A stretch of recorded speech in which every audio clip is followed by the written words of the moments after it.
The Holocene has ended.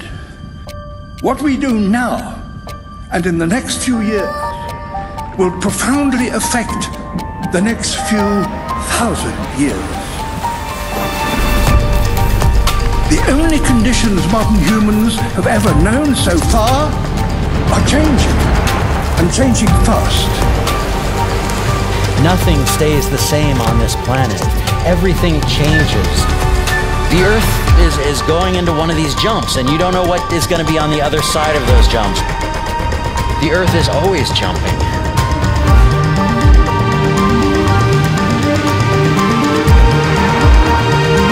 Things move on this planet. Things are not still. Everything is turning.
As it begins to run out of fuel, the sun won't simply fade away to nothing.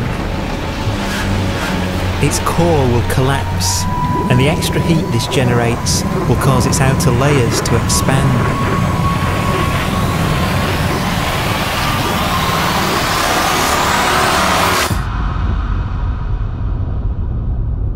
The sun is now dead. Its remains slowly cooling in the freezing temperatures of deep space.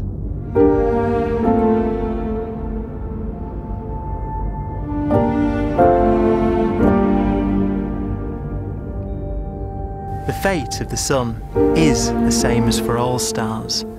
One day they must all eventually die, and the cosmos will be plunged into eternal night. All stars eventually will run out of fuel. The temperature of the universe drops. The stars, one by one, in the night sky, will turn off. And there'll be no more new stars created. And so that the universe will end not with a bang, but with a whimper. And not in fire, but in ice.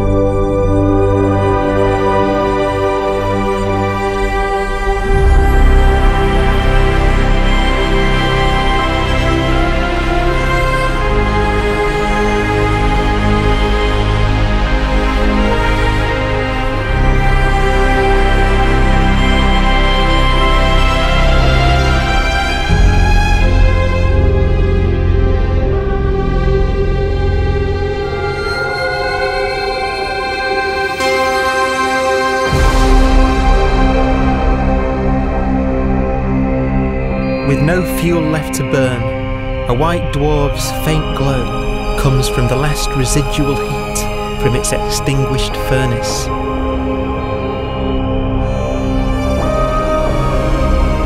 Looking at it from where the Earth is now, it would only generate the same amount of light as the full moon on a clear night.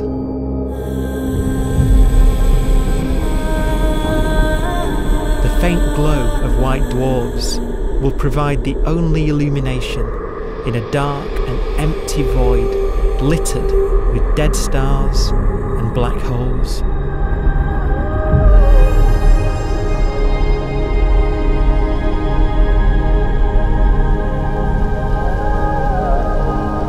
ways, it's kind of a ghost universe. It's the corpses, the zombie stars, that will take us into the future.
A black dwarf will be the final fate of those last stars. White dwarfs that have become so cold that they barely emit any more heat or light. Black dwarfs are dark, dense, decaying balls of degenerate matter, little more than the ashes of stars. Their constituent atoms are so severely crushed that black dwarfs are 1,000,000 times denser than our Sun.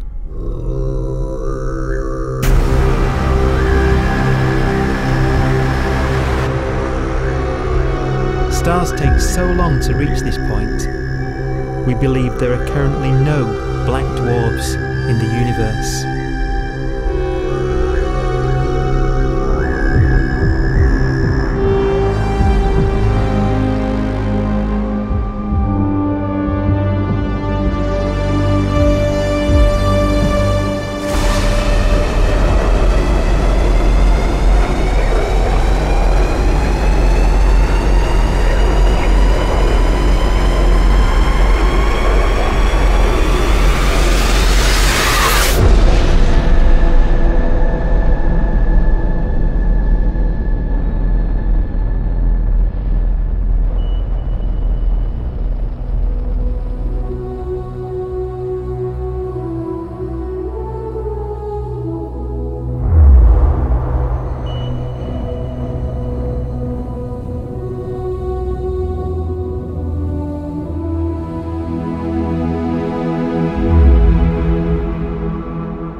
We have a pace of life that's based on really the energy available to us now. You could imagine living conscious systems which have a very different pace and therefore can extend out at least a lot farther than you'd imagine otherwise. You could have a living system where if it had a thought every 10 trillion years, that would seem normal.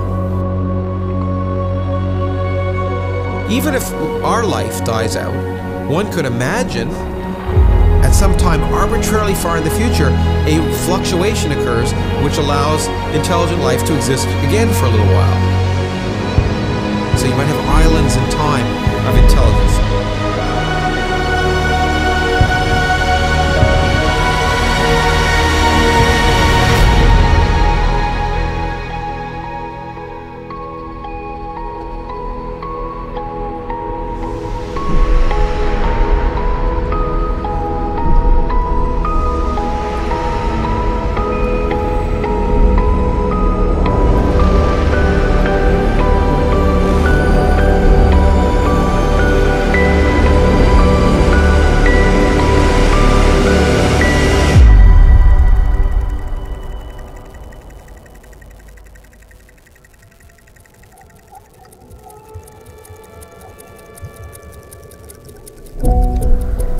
Proton, one of the fundamental building blocks of atomic matter, of what makes us up, can just spontaneously fall apart. Any material that evades the pull of a black hole eventually dies away as its protons disintegrate.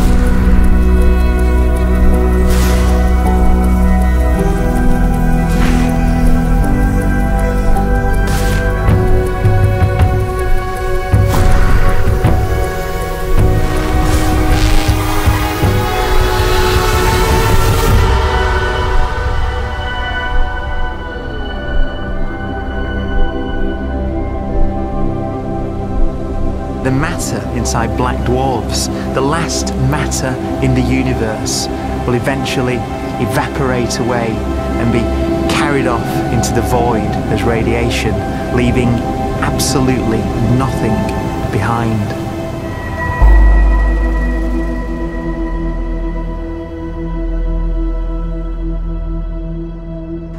With the black dwarfs gone, there won't be a single atom of matter left.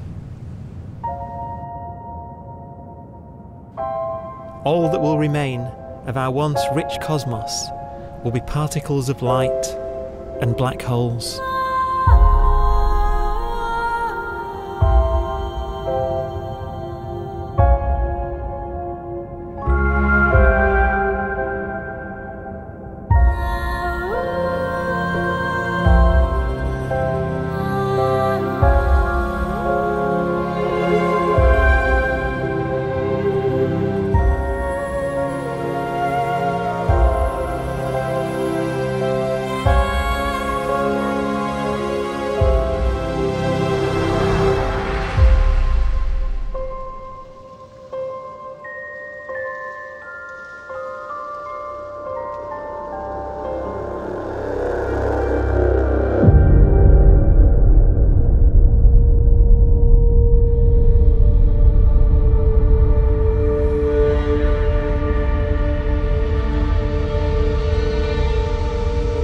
The arrow of time creates a bright window in the universe's adolescence, during which life is possible. But it's a window that doesn't stay open for long. As a fraction of the lifespan of the universe, as measured from its beginning to the evaporation of the last black hole, life, as we know it, is only possible for 1,000th of a billion billionth of a percent.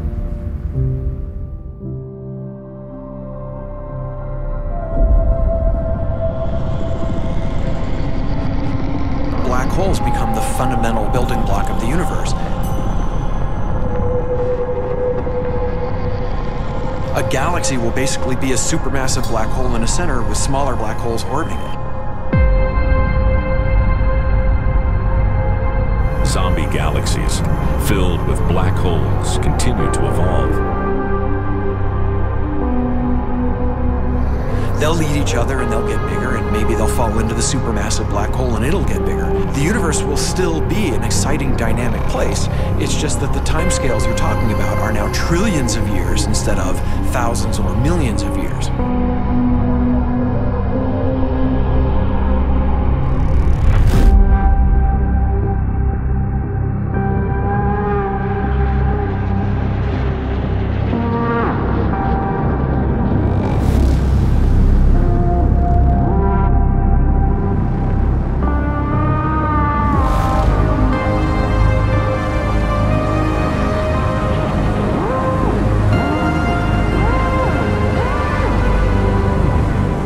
Black holes can bang on space-time like mallets on a drum.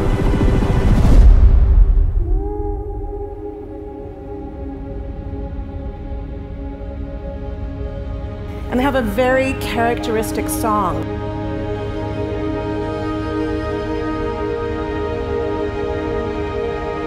Imagine two black holes that have lived a long life together. At the end of their lives, they're going around each other, crossing thousands of kilometers in a fraction of a second. As they do so, they leave behind in their wake a ringing of space, an actual wave on space-time.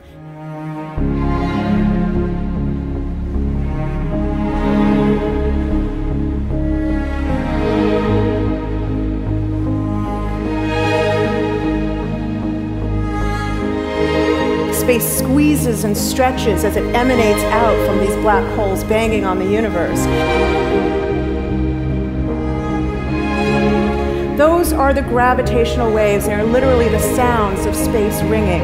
And they will travel out from these black holes at the speed of light as they ring down and coalesce to one spinning, quiet black hole.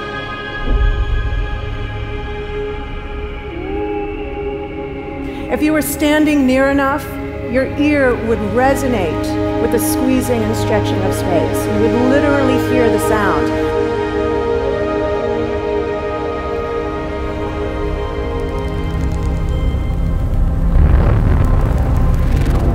Imagine a lighter black hole falling into a very heavy black hole. The sound you're hearing is a light black hole banging on space each time it gets close.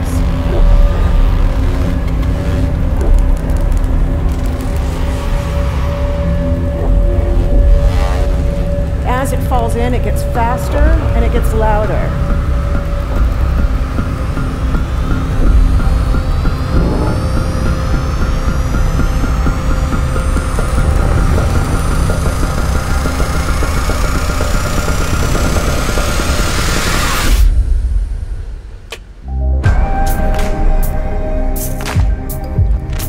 Scientists used to think black holes were immortal, but even these will one day die. Now we're talking about timescales of unimaginable length, quadrillions of years into the future. On that timescale, even the black holes begin to evaporate.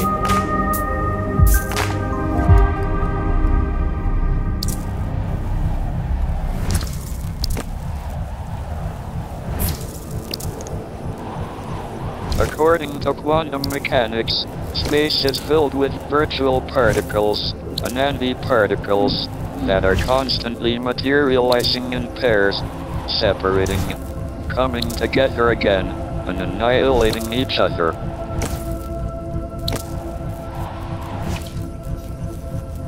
In the presence of a black hole, one member of a pair of virtual particles may fall into the hole, leaving the other member without a partner with which to annihilate. The forsaken particle appears to be radiation emitted by the black hole. And so, black holes are not eternal.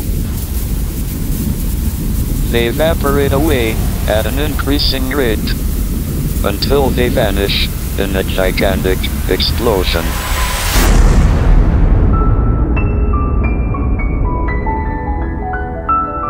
Quantum mechanics has allowed particles and radiation to escape from the ultimate prison, a black hole.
Philosophers and poets have asked the question, will the world end in fire or ice?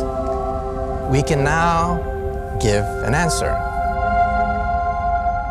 The latest evidence shows that the universe is not slowing down, but it's speeding up out of control. And the universe, we think, will die in ice. Trillions upon trillions of years from now. Empty space itself has energy. In every little cubic centimeter of space, whether or not there's stuff whether or not there's particles, matter, radiation, or whatever, there is still energy, even in the space itself. And this energy, according to Einstein, exerts a push on the universe. What is the weird stuff that's accelerating the universe? We call it dark energy. And this stuff is the dominant stuff of the universe. Almost 3/4 of the matter-energy content of the universe is this dark energy. And we don't know what it is. Dark energy, unlike matter or radiation, does not dilute away as the universe expands. This has crucial implications for what the universe is going to do in the future. So what will be the future of the universe? Well, if the dark energy remains dominant and repulsive, the universe will expand forever.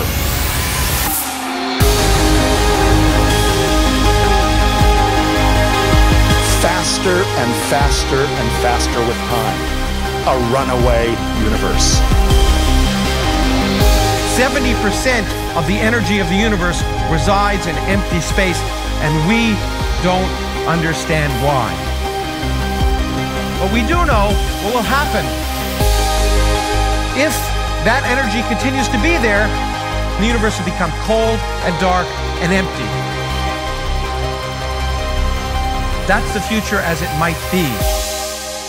We don't know because we don't yet understand the nature of dark energy. Until we do, we won't know the future. We won't even understand our own origins, and that's why we want to know and study this subject.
Forecast does seem to be for an ever colder, ever emptier universe.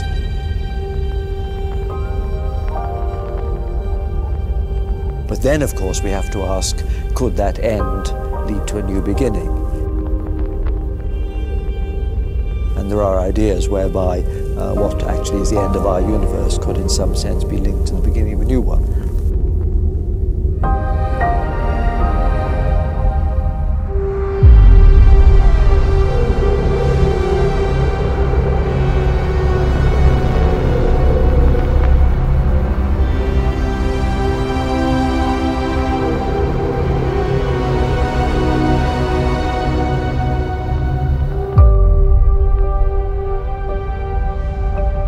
We've worked out the mathematics, the equations. They seem to say that if you have an atom smasher that can concentrate tremendous amounts of energy at a single point, you can perhaps open up a gateway, a baby universe.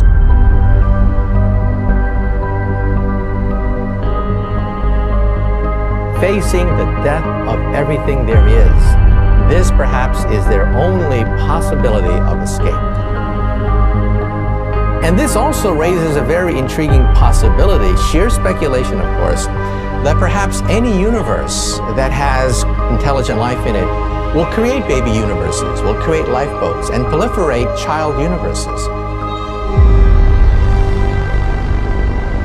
So an evolution may take among universes in the multiverse. Survival of the fittest may take place. So those universes which do not have intelligent life are infertile. They have no children. But those universes that have mild temperatures, stars like us, would create civilizations that could open up child universes, and they would then proliferate.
After an unimaginable length of time, even the black holes will have evaporated and the universe will be nothing but a sea of photons gradually tending towards the same temperature as the expansion of the universe cools them towards absolute zero.